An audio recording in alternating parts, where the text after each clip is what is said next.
Jezebel Steele. I love that name. Jezebel Steele could be anybody. And is. Glorian is separate from McGowan. Not like, you know, I don't say, Glorian is a diva. It's like a bit of a double life kind of thing, but I like it that way. I like to kind of have two separate things going on.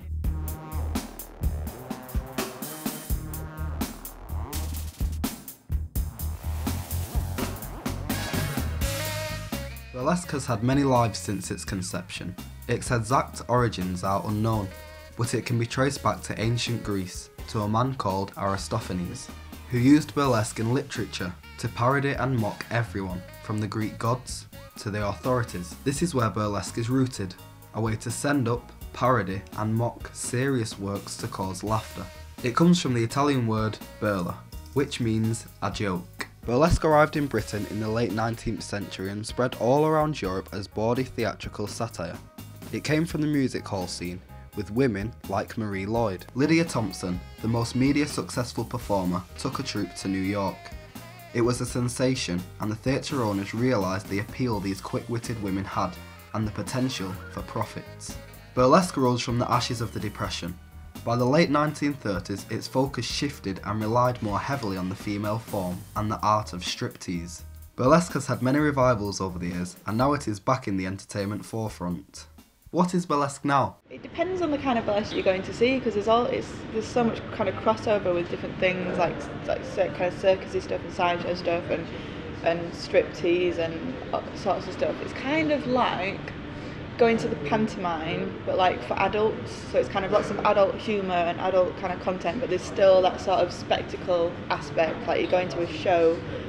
I would say it's like a kind of vintage adult pantomime. It's a massively varied genre with hundreds and hundreds of years of history behind it. So you can have sensuality and sexuality and art at the same time, and a lot of that is in burlesque. It's making people believe they've seen something that they possibly haven't seen. It's entertaining a crowd.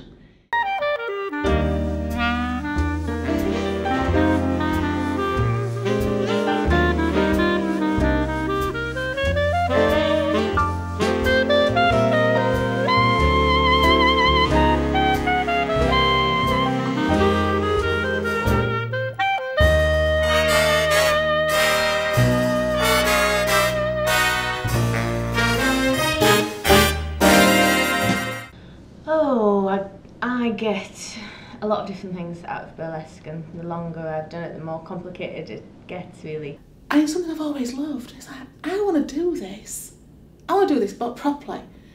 And then you get married, you have kids, and you don't do anything. And then I got a chance to do a class a few years ago and did it, and it was like, this is brilliant. I want to do this more. It was something creative, because I've always felt that I was a creative person, but I didn't really have any outlet for that. I wasn't really good at anything, to be honest. A creative outlet, so I get to kind of sit and doodle all the costumes and design it all myself, and then find the right piece of music to go for it, and it's like it's quite nice to be able to create something that you can be proud of. A creative outlet for performers who want to entertain an audience. What's the audience experience? If you mean by empowering, it's like, does it make people feel better about themselves and give them the confidence to do things that they haven't done before? Then if that's what you mean by empowering, then yes, absolutely. Okay. I've seen a few burlesque performances before, and after seeing this burlesque performance here, I'd really like to give it a go. I mean, I was inspired by it, definitely. I used to come home feeling like really, oh, it's amazing, and you know, coming up with ideas in my own head, even if I'd never wanted to perform them, it did inspire me, like, creatively.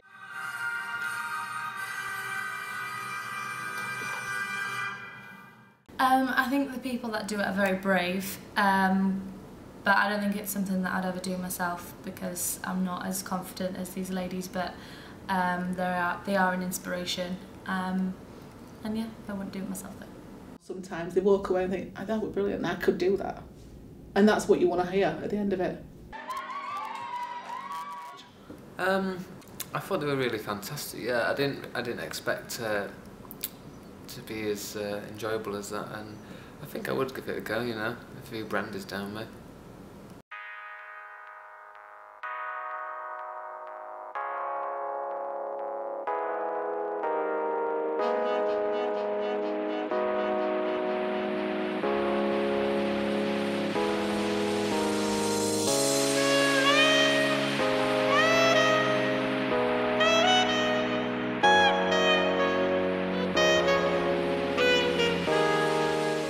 Of course there is a sexual element to burlesque, and it's about human sexuality. Like, oh, it's just posh stripping though, isn't it? And it's like, well, no. There's a point where I would have said, absolutely, people misunderstand burlesque, it's not stripping, it's not about the sex.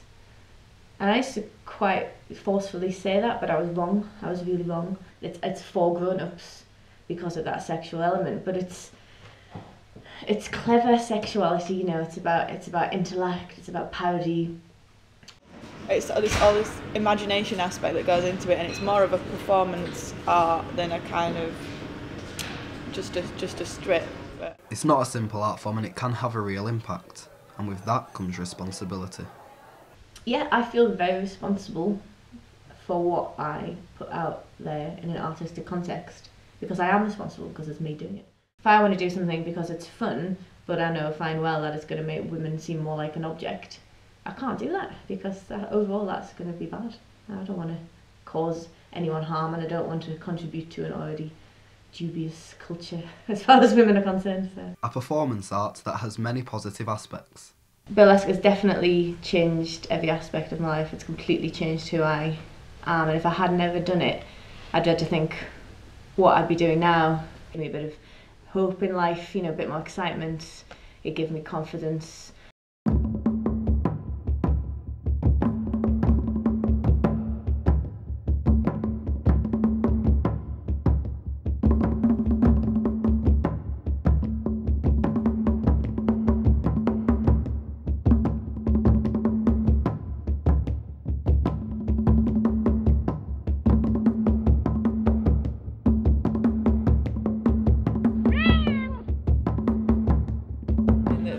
still people about, like people like Tempest Storm and stuff that are like well into their 80s now that are still coming to burlesque shows and performing and being proud of their bodies and not kind of, you know, going, oh well, I'm getting old now so I shouldn't do it anymore. So I hope that when I get to like 70 and 80 I'm still kind of, I don't know if I'll still be performing or not, but if I still have that attitude and that glamour in my life, I'll be happy. With this pioneering performance style spanning hundreds of years, what is the future for burlesque? I really hope it just sort of goes along as it is. I hope it doesn't die out, because I think there's a lot of passionate people in the industry and a lot of intelligent, really strong. I don't think they're going to let it go down the pan. If, you know, it might go back underground, but it's going to be there. It's been there, you know, historically, on and off for a very long time. I don't think it's going away.